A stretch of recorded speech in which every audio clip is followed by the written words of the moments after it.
Thank you.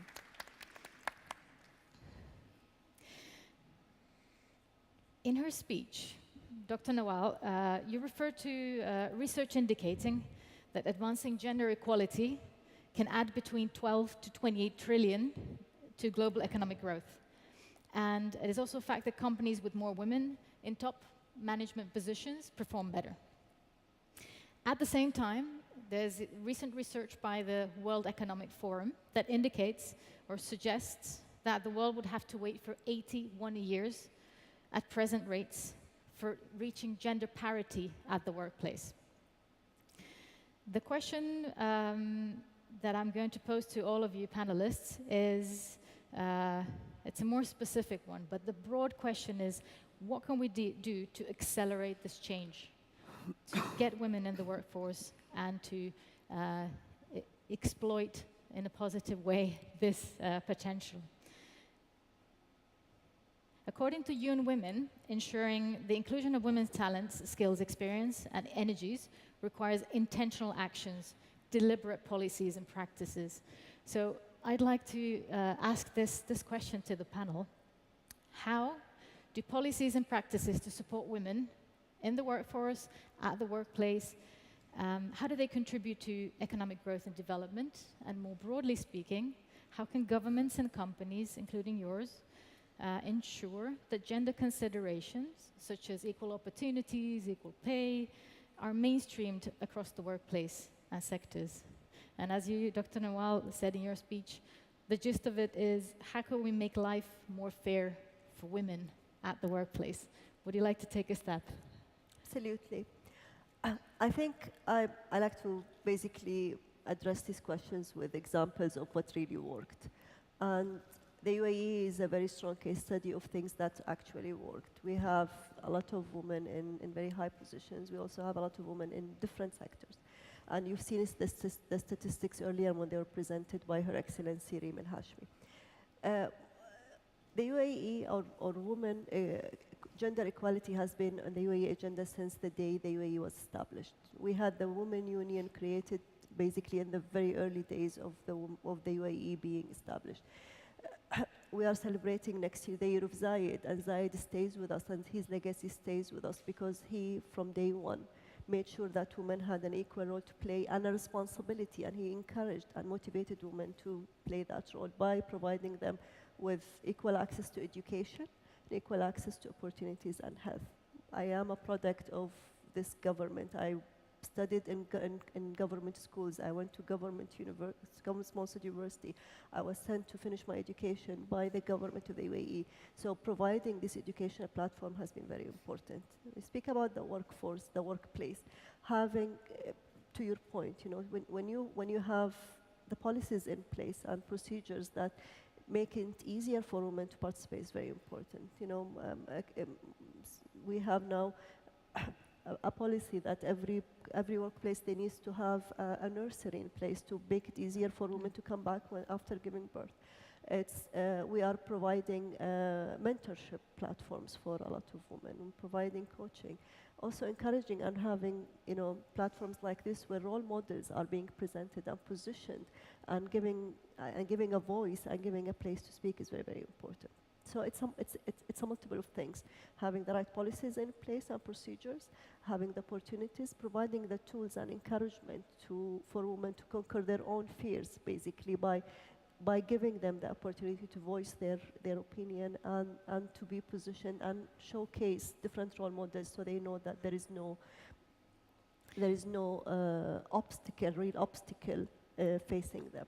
I think globally also, understanding the numbers and the impact of numbers and getting people to understand their unconscious bias, because sometimes people unconsciously biased towards their friends and their colleagues, and when it comes to men, mostly their colleagues and their friends will be men. So addressing this unconscious bias by having the right policies and the right procedures in place in the workplace and in governments. Thank you. I think there's a number of powerful points there as you recapped. And I thought the interesting point is that men, as we have the example of Sheikh Zayed himself, men can act as champions for gender equality. And As you know, we heard this morning the UN has the He for She campaign, so this is a great example. And also what I took from this is the need for an infrastructure and for spaces that enable women to take on more prominent roles. How about Rania? Yeah, I love the words. First of all, it's great to be here. I love the fact, Dr. Mari, that you use the word deliberate and intentional. I think that's really important. And when we think about looking at company practices, evaluating company practices that are designed to create an optimal, organizational culture that would encourage diversity, I think as a starting point, we have to think about what are the questions that we're trying to answer, right? Are we trying to create more jobs? Is it pay parity? Is it work-life balance? So being very aware and deliberate around the business objectives that you're trying to address as a company. Because like you rightly said, I think we're done with the conversation with regards to, diversity or not in a workplace. And, Dr. Noel, you said the competitive advantage. So I think there's a lot of research, we're all aware of that. And I think as a company, we spend a lot of time thinking about what is it that we want to address with that. And I'll give a couple of examples, because I think this is, just getting pragmatic with it and being action-oriented is really key at this point. That's how we're going to drive the change that we need. So one of the things that we launched a couple of years ago is a program called Return to Careers. So it's widely known that we lose women at the 7 to 10 year mark in an organization for any set of reasons, right? It could be personal reasons, it could be starting a family, it could be, elderly parents, like for any set of reasons, moving countries. And so we wanted to look at that group, top-notch professionals that have been in industry for a period of 7 to 10 years and then had to take a career break. And through our research, it's been proven that it's really hard for them to make a comeback, although they were very, very successful. So we created a 10-week program where we designed short-term assignments. They had coaching, they had managers, they had certain outcomes that they must work towards. And basically, during the 10 weeks, we also connected them with key women leaders in the organization, and so bring them back, right? And I think the great thing about this program was it was designed for 10 weeks. We ended up recruiting 50% of the batch that we brought in. So it's about the right talent, the right program, and addressing the gap that we see as to where and how we're losing women and try to bring that gap. Similarly, at the entry level, we've got a similar program. It's like, how do you make sure that it's the whole career path, right, from beginning to end, and you have to look at where are the challenges within along those lines, and build programs accordingly. So that's just an example. Thank you. That's fascinating. Me as a researcher, I am very fascinated when somebody takes such a systematic approach to the. You've studied it. You've ensured that across the career there's programs. So what I hear from here is the importance of organizational culture, but also putting things on paper, but not only leaving them there, taking them and making them, turning them into action. How about Dr. Behjat? Well, in my opinion, that the most natural untapped resources today are women themselves. Women have a lot of potential. And if we look at the recent records from The Economist, says that in the next decade, we are expecting more than 1 million women to join the workforce. So the gender divide and gender exclusivity is a must. It's not an option anymore, in my opinion. And why we are saying that, not because we are women, but it is for economical growth and for sustainable economical growth. Women, as we hear today morning, they have the power to make decisions, they have the power of purchase, and they are the drivers behind the economical development of any society. However, where we are seeing the big gap is in the area where policy making and decision making. And the reason why we want more women in those areas are not because, again, for the quota. It is because the thinking process that women bring to the table compared to their counterparts. Women always think holistically. They always think of others and then themselves. And that enhances the decision making, whether it's a policy or a societal civil decision making. Because thinking collectively and thinking holistically is better for the entire nation. That have said, we need women to be also behaving at their own best. Policies by themselves will not achieve the impact that we want if women, each one of us, are not presenting her best self and paving the way for the other fellow women also to pursue. Women in the boardrooms, they need to be the voice of women and the voice of society.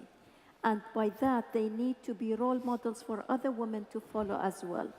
By that, inclusivity and gender gap will be shrinked, in my opinion. Thank you, Dr. Behjat. I took home two messages from this. One being the fact that women themselves also need to empower other women, and also the fact that it's not only the policies that can support women, but that women are important in policy making and decision making. Yeah. Can Well, I then, just make one yes, comment? Dr. Nawal. I think what Dr. Bahjat and Anil mentioned are very important, because in many places you see the right policies and you see women in the entry level, they're very, very strong. Like, for example, my team with the Zai Future Energy Prize are female dominated. Like, at one point I really wanted to recruit a male to make some gender balance. The challenge we have at the academy, we are, most of our entry are females and most of our graduates are female. I think the challenge comes when they go up the pyramid.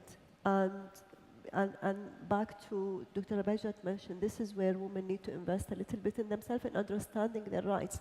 They need to understand the opportunities that are there for them, but also to understand the behavior that they need to carry themselves. A lot of women do the mistake of that, I need to behave like a male. I need to, I need to change my leadership style, my leadership or my management style, because as my male colleague would behave in this way. And I think that's very important to understand what is your strength, your own strength, what is your own core leadership values, and then develop these and evolve these. So invest in what you are good at, instead of looking what are the things that I need to look for that I've seen, especially other male colleagues doing. I think that's very, very important. Yes, absolutely. I think that takes us very nicely to another question I have, perhaps for all of you, or you may pick and choose. As you mentioned, it's not in this region necessarily about getting the young women in the workforce, but it's about the women who already are there. In the energy sector in particular, but also in other workplaces, women are there, but they're not necessarily always in the visible roles or the decision-making roles. It is a fact, I think, Dr. Nawal, you mentioned it, that in the energy industry, women make up less than a third.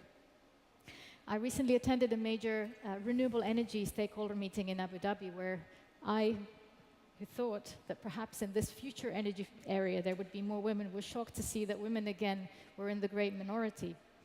So my question to you is, what can we do to encourage and empower women in the energy sector? You come from a business and academic background, perhaps from your own experience. What can other women, what can we do to help push other women further on their careers? You want me to answer that first? Okay. I would like to share with you some statistics so we understand what we are talking about and set the stage for us. 35% of chemists in the world are women. 11% of physicists and astronauts are women. 33% of environmental engineers are women. 22% of chemical engineers are women. 17% are civil architecture and sanitary engineers are women. 7% are chemical engineers. Those figures tells us a lot. If we look before the workforce in those STEM areas, there are more than 45% of women enrolled in higher education in STEM, and specifically I'm talking about science and engineering fields. But then when it goes to the workforce, as we see in the statistics, the number shrinks tremendously. So I go back to you, Dr. Mary. What is the missing piece? What are we missing here that the pipeline has been shrinked from big flow to drops? And to sustain women in these fields, after a decade, also the number drops down further and further. And I'm not going to say things that you haven't heard it before, but I think we need to put it in the right context here, is the lack of women role models. The world of engineering and science is man-dominated environment. And when few women enter the world, they have to behave as men for them to be accepted. So by that, they put their self-woman spirit and wear a man's spirit because they want to be accepted by the majority who dominate that environment. We need to change that. We need to change that there is an equal opportunity for all and inclusivity for all to behave themselves. And that will not come as long as the numbers keep dropping. That will come only when the flow from schools to career, to sustaining career, to, as Dr. Nawal said, going up the pyramid, there is that continuous flow. Women carry multiple hats as well. They are housewives, they are caretakers, and they want to pursue their careers. Many of us find to struggle and to shuffle those various hats in a day is quite daunting to us. You are sitting in a meeting and you have a WhatsApp message, your child is sick, somebody needs to pick up your child from school. And we are, by nature, multitasking people. So how we struggle that. End of the day, you feel, I'm so tired, I want to go home, I want to rest. And as men do, they want to sit and read the newspaper where everything is served. Guess what? We women, we have to wear a different hat when we go home. So that mandates on many women that they need to prioritize. Not everybody is capable to shuffling multiple hats in the day. And that's why we see the drops. That's, in my opinion, the cultural policy that gets imposed on women to prioritize. Is it your family? Is it your career? Is it? And some can do it all, but guess what? Many cannot do it all, and they have to prioritize. And that goes back to your point that women take a break from their career, and by the time they come back, especially in the field of science, engineering, technology, and math, the world is moving very fast, that by the time they are back to their career, they feel that I missed the train. I need to be retooled, and I need to learn and relearn to be able to be accepted in the workforce. So we need more supporting system for women, and we need men to be engaged with women. A woman who takes care of her family, she needs her husband to be rubbing her shoulder and sharing the responsibility, because the success of them is the success of the whole society. We need also women, as I said before, to be real leaders and to include women in their own path. Women by themselves are the worst enemies of women, in my opinion. Some women, when they reach at the top, they feel that, oh, I worked so hard, I need to keep it all to myself. I don't want others to be under that light with me. No. The more of us there, the better it is for all. And I think these are few messages that we need to really embrace and remind ourselves that we race together, and the more we work as one team and include ourselves into these every steps of the walk, the better it is for the whole civil world. Absolutely, thank you. Some very powerful messages there. It seems to me often it's very daunting sometimes being a woman. It feels like you have to be a superwoman to be able to play all these roles and play them successfully. And I think an interesting message that came from you is that perhaps it's the supermen that can help us be superwomen, and together we can do it. I think yes. this also goes back to what I mentioned earlier about trying to work on this unconscious bias of some of the society, basically. Because I know a lot of, well, it's few, not a lot, because very few men do that. A lot of, some men that I know that took time off to take care of their families because the wife was busy working on her career. So, you know, that guy took time off and focused, I think it was 7 years on his family. And guess what? That guy was headhunted to become a CEO of a very big company. Nobody was worried about him being out of work for a few years, or he needed to, you know, get slowly introduced back into the business. No, he was actually headhunted by a very important headhunting agency to become a CEO of a big company. That doesn't happen to women, because once you are, to Rani's point, once you are off work for a couple of years to work on something that's very important, which is basically working on building a human being that's going to contribute to the community, you are being punished.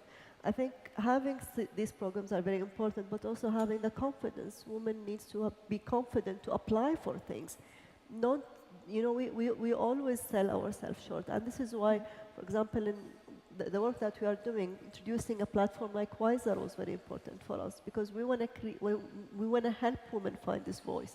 We want to help women being mentored by, you know, by successful women like, you know, Dr. Bahjat, by Rania, by other women who have made it, and made it selflessly, and they care and they want to bring more women into this industry. I think it's also very important to media has to play a very important role, because media need to showcase success stories of women. Because to your point, you spoke about, you know, a renewable energy, which is a new industry. I spoke with the head of one of those international organizations who are working on renewables and sustainability, and I was like, how come you don't have any women in your leadership level? And he was like, well, there are no women. And I was like, where did you find the men? It's a new industry. How did you find men in this new industry? I didn't find women. Guess what? You did not look deep enough. For Abu Dhabi Sustainability Week, we are always keen to have at least 1 or 2 women on every panel, because one day to my own horror, I sat in audience at Abu Dhabi Sustainability Week, and one of the couple of the panels had no woman, and I was like, what?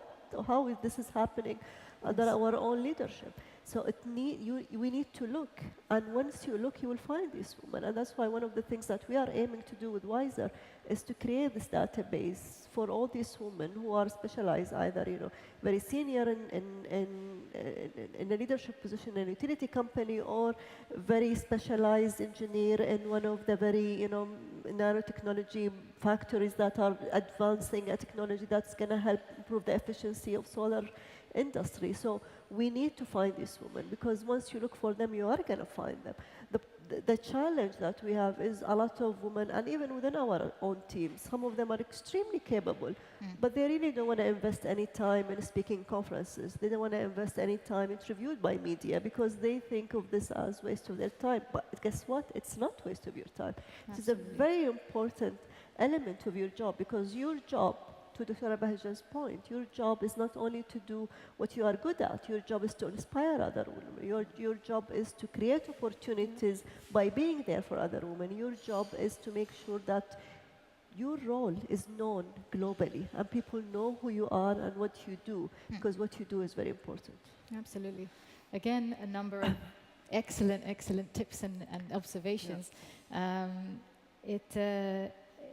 It occurs to me, I have read somewhere that women more often suffer from this imposter syndrome, which sometimes affects us when we feel that we're not capable of that. And I think having, instead of all male panels, every once in a while having an all-female panel is an excellent idea in building this capacity and this confidence.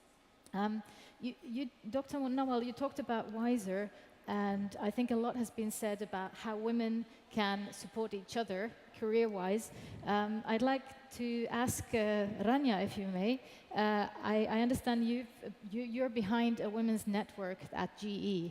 If you could share with us your lessons or experience with that, and the importance, and how do you bring in, most networks are either organically or intentionally, they're formed by men, and this is probably why this international organization also gets more men network. For some reason, it's easier for men to network. So how do we create these spaces and networks where women can have mentors, where they can build horizontal and vertical networks for career development? Yeah. So I totally agree with you, Dr. Mari. I think networks are essential, and I think if we even boil it down to the simple word of, like, I'm going to a networking function, you'd usually find women less reluctant to do that, because it is more difficult, right? To walk in an environment which is, if you're especially in industry and B2B, more male dominated, and how kind of like, do you break the patterns there? So 12 years ago when I joined GE, I founded the Regional Women's Network. And basically the mandate was that we look at kind of three things. One is women in commercial. So we wanted to make sure that we have more women that are in commercial roles, sales, marketing, customer facing. Second was women in technology. So look at how we can, going back to the earlier points around, how can we make sure that we're intentionally cultivating roles where women can step into in the STEM space. And then, a third piece of it is called, like connections. So it's all about how do you attract and how do you retain great women in the workplace. Yes. And I think that the beauty about this is that the network is at a regional level, and then we started growing hubs in every country. And you definitely find that through these connections, you have a safe place.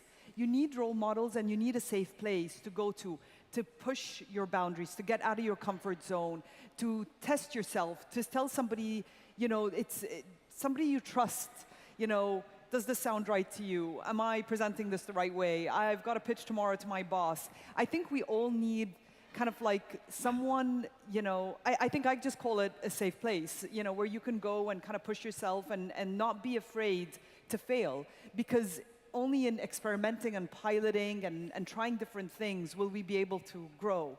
And I think it's really important for women in the workplace to have that kind of like zone, whatever you might call it. But it's, so the Women's Network has been that. But I want to add something really important, because, in recent years, we've made sure that in a lot of the functions that we've organized for the Women's Network is that it's not only exclusive to women. Yeah. Because it's critical that if you're really trying to drive change, that men are at the table with you. And they're seeing the challenges that we're going through and what needs to be addressed, and they're part of the solution.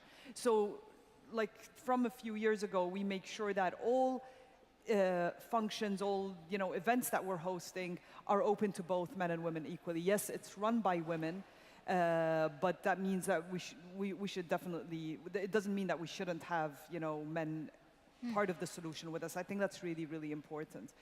I'd also maybe like to add a couple of things on the education and the training piece that we were all talking about earlier. I think starting early is very, very important. And similar to creating like a women's network for women in the workforce, we spend a lot of time looking at programming for younger girls. So that's something I'm very passionate about. I've got a young girl who's 11, and for years now, she loves science. And I'm trying to think like, how do I make sure that I don't, it's a fact and research that you lose young girls, out of science very, very quickly if it's not nurtured.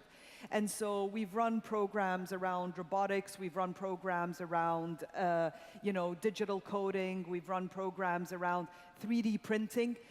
So when you look at industry today, it's going through a huge transformation. And I think, again, it's giving women an amazing opportunity to relearn. We talked a lot about the relearning.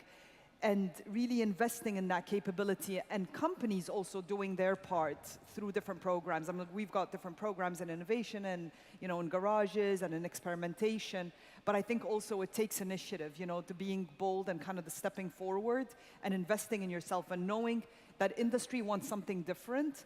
And if you're excited about industry, it's a better time than ever to be part of it, because the whole digital and physics are being married in amazing ways.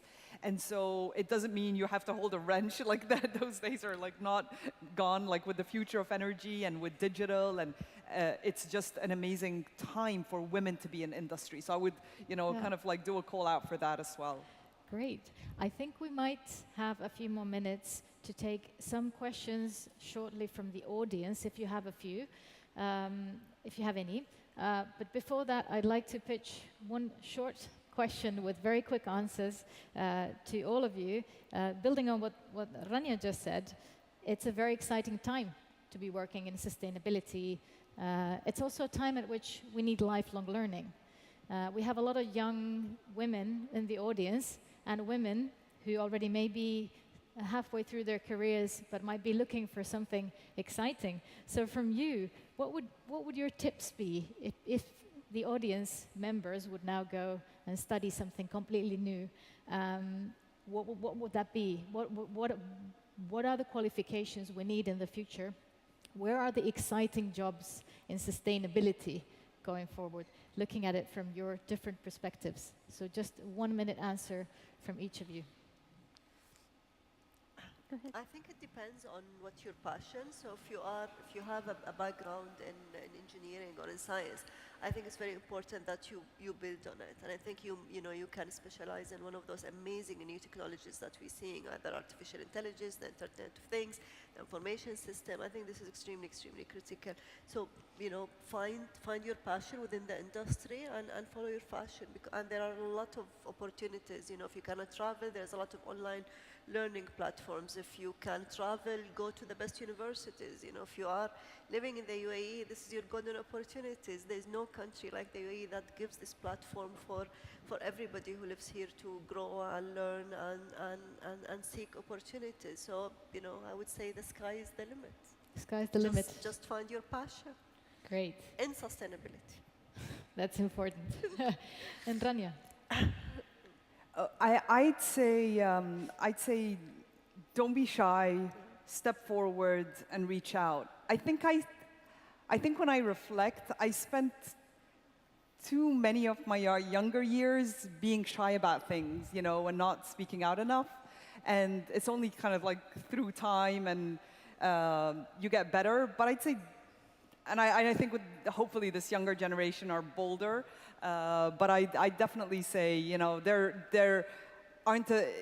there are a good few role models out there, and women role models. So definitely reach out and speak up and connect. It's important. It helps to have that.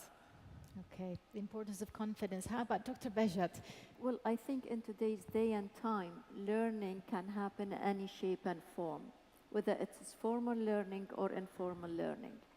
And a day that passes without learning something new, in my opinion, and I can't remember the quote's person, is not a successful day. So use all the tools that are available at hand to learn. Learning by itself for something that a person likes or you like is good, but to teach somebody what you have learned, it enhances your learning, and then you are spreading the knowledge and the wealth across. Thank you. Something my father said to me when I was very young was, it doesn't matter what you study, just keep studying. So I took the advice and I did my PhD and I'm still studying. I'm a researcher by profession. So I think that's good advice. Do we have any questions from the audience? Please raise your hand. A lady at the front here, do we have a microphone? The microphone is coming. So lady at the second row.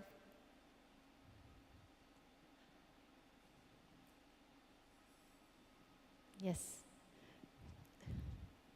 First of all, thank you very much. And I want to give a question especially for Madame Rania, how the engineers, ladies, can find the chance in the private sector, especially because we are working in private sector, private companies, when she's a mother and she's a wife. Because as per my experience and work in private sector as electrical engineer, and especially I'm working commercial department, I faces many obstacles because every time when the companies and the CEOs they look at the CVs, they prefer the lady she's not married and the lady she's not have a kids because they thinking this is really a fact in private sector. They thinking like this, she's have a responsibility and she cannot cover all the duties for especially commercial sector and energy. This is the question for you because I have seen this in, when I'm working in, especially in private sector, local market in UAE.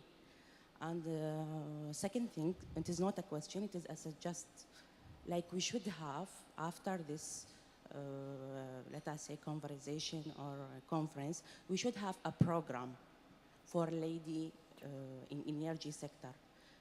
How she should take some trainings, not only in energy sector, about other things. Because when lady she's working in energy sector, not that means she's be a technician. Should be sometimes in marketing department, sales department, procurement department. I have worked in sales and procurement. So she should have a training in different scopes. For example, how she will take care from the customer, how she will find the solution, creatives idea, and etc.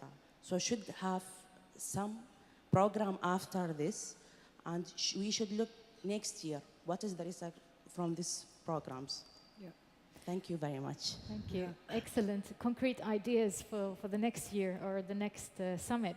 Rania. Yeah, definitely. And I hope I caught most of the question. I don't know if it's just me, but I think it's with regards to the private sector and the fact that the attracting or hiring. You're talking about hiring women who are married or with children, right? Is you can see that being a huge challenge. So I'd say a couple of things. One is, first and foremost, I think whether it's the private sector or the public sector, attracting the right kind of talent is, and I'll definitely speak more from the lens of GE, it's a meritocracy, right? So it's performance, performance, performance. And for sure, I know that within GE, there's a strict code from a human resources policy point of view as to even some questions which are not permissible to be asked within an interview, that could create that unconscious bias that Dr. Nawal was, referencing earlier. So, I'd be surprised that if somebody is, asking those questions, but with the intention of, creating, of them kind of altering their point of view, especially if the talent is the right candidate from an experience and a performance and has the track record. So I'd be really shocked, and I'm proud to say that GE definitely doesn't do that. So all I can say is that from a private sector point of view, most multinationals now, have the policies and the practices in place to ensure that diversity, thrives 100% without a doubt. I mean, I don't want to go on around, what GE does, but, the fact that, I think that's a concern. I'm happy to have a chat with you about it, but I honestly, like I'd say, I'd just kind of be really surprised that, especially with global multinationals, that, what you outlined would be the case.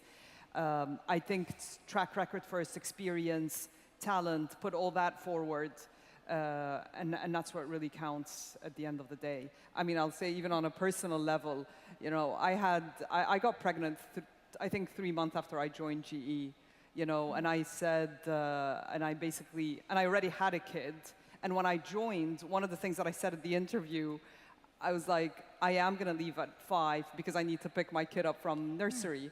And that's just what it is, you know, like, I'll work, I'll do my bit and more, but companies have to adapt. You know, they have to be flexible, and there are a lot of policies around flex hours, you know, working from home.